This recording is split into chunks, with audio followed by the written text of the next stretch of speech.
নমস্কার বন্ধুরা, welcome to CSGNX Bengali YouTube channel. বন্ধুরা, তোমাদের মধ্যে অনেকেই মেশিন লার্নিং নিয়ে কাজ করো, পড়াশোনা করো, এনথুসিয়াস্ট অনেকেই। তারা মেশিন লার্নিং মডেলগুলোকে ট্রেন করে অনেকেই, কিন্তু মেশিন লার্নিং মডেলগুলোর অ্যাকিউরেসি কত বা এগুলো মাপবার জন্য কী কী মেট্রিক আছে, কী কী প্যারামিটার্স আছে, সেটা অনেকেই ভালোভাবে জানে না। তো আজকে আমরা এই ভিডিওটার মাধ্যমে সেই মডেলগুলোকে মানে সেই প্যারামিটার্সগুলোকে নিয়ে একটু ডিসকাস করব। দেখো, মেশিন লার্নিং মডেল দু ধরনের মানে প্রবলেম নিয়ে ফোকাস করে। এক ধরনের প্রবলেম হচ্ছে ক্লাসিফিকেশন, এক ধরনের প্রবলেম হচ্ছে রিগ্রেশন। ক্লাসিফিকেশন আর রিগ্রেশনের মধ্যে ডিফারেন্স কি? দেখো, কপি বুক ডিফিনেশন তো অনেক কিছুই আছে, আমি একদম ডিরেক্ট পয়েন্টে বলি।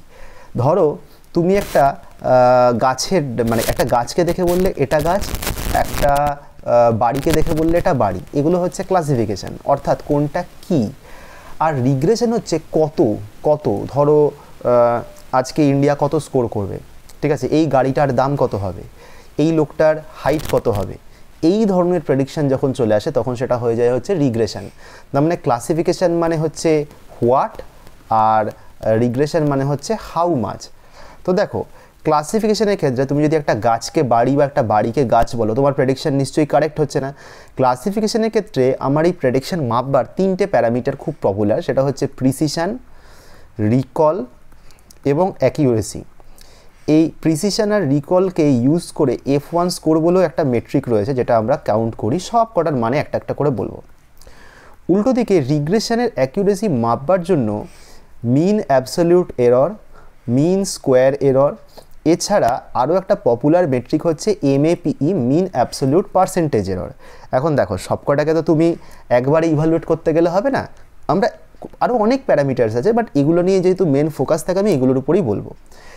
ধরে নেওয়া যাক এই প্রিসিশন, রিকল, অ্যাকিউরেসি কনসেপ্টটা কি, এটা বুঝতে গেলে ক্লাসিফিকেশনের দিক থেকে দেখতে গেলে আমাকে আগে বুঝতে হবে কনফিউশন মেট্রিক কাকে বলে।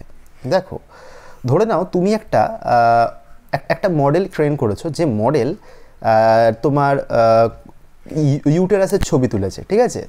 ইউটেরাসের মধ্যে ধরো টিউমার হয়েছে, সেই টিউমারগুলোর মধ্যে কোন টিউমারগুলো ক্যান্সারাস আর কোন টিউমারগুলো নন ক্যান্সারাস আমরা ক্লাসিফাই করছি।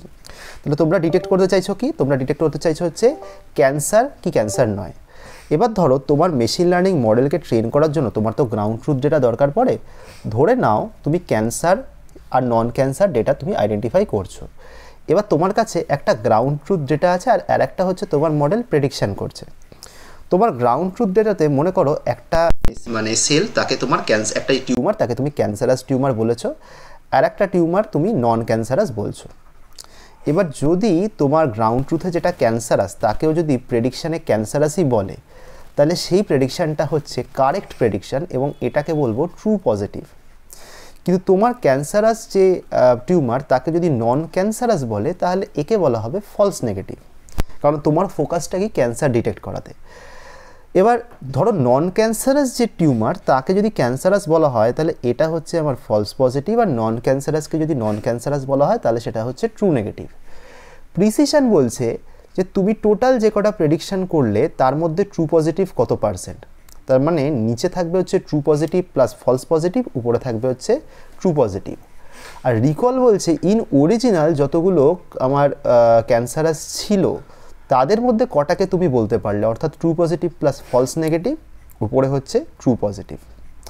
অ্যাকিউরেসি কি বলছে যে যত প্রেডিকশান করলে including cancer and non cancer তাদের মধ্যে কতগুলো কারেক্ট, তাহলে কী কী আমি দেখব? True positive, false positive, true negative, false negative. দাঁড়াও, এখানে জায়গাটা ছোট্ট, তো এখানে লিখছি true positive, false positive, true negative, false negative, সব কটা প্রেডিকশান আছে, এর মধ্যে ট্রু কতগুলো।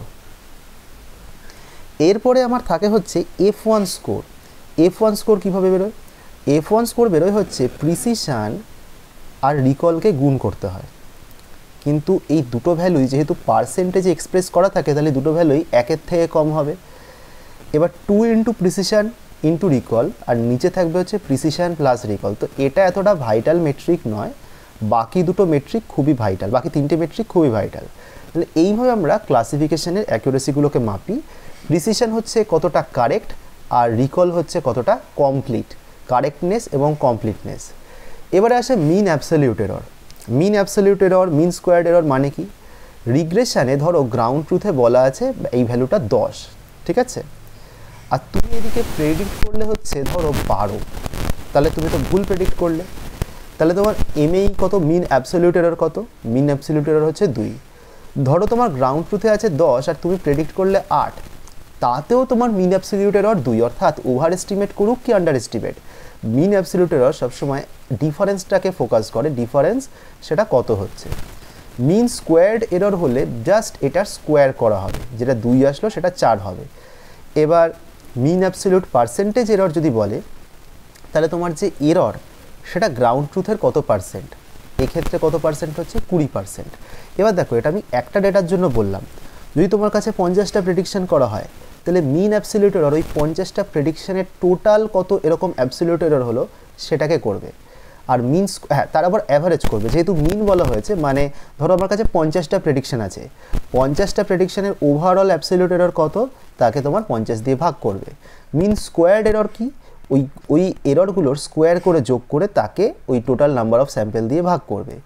মিন অ্যাবসলিউট পার্সেন্টেজ এরর হচ্ছে এরকম কতগুলো এরর হলো তাদের পার্সেন্টেজটাকে অ্যাভারেজ করা হবে। তা এইগুলো হচ্ছে খুব পপুলার মেট্রিক্স যেগুলো দিয়ে তোমরা তোমাদের এক্সপেরিমেন্টাল ইভালুয়েশন করে থাকো। জেনারেলি এমএল এর কোড এখন খুবই অ্যাভেলেবেল, অনেকেই কোড নিয়ে চালিয়ে দেয়, কিন্তু এই ইভালুয়েশনটা কী করে হচ্ছে বা ম্যাথামেটিক্যাল মডেলসগুলো কী করে আসছে এই আইডিয়াটা হওয়া দরকার। এরপরে আমরা আরও এমএল রিলেটেড ভিডিও আনবো এবং এমএলের যে খুব পপুলার যে মডেলসগুলো হয় তাকে কী করে ম্যাথামেটিক্যাল যে মডেলটা সেটা কী করে দাঁড় করায় সেগুলো নিয়েও ডিসকাস করব। একটু পেছন দিক থেকে শুরু করলাম, আশা করছি সামনেও খুব তাড়াতাড়ি আমরা চলে আসতে পারবো। যারা ভিডিওটা পুরোটা দেখলে তাদেরকে অনেক ধন্যবাদ, খুব তাড়াতাড়ি নতুন কন্টেন্ট নিয়ে আবারও দেখা হবে।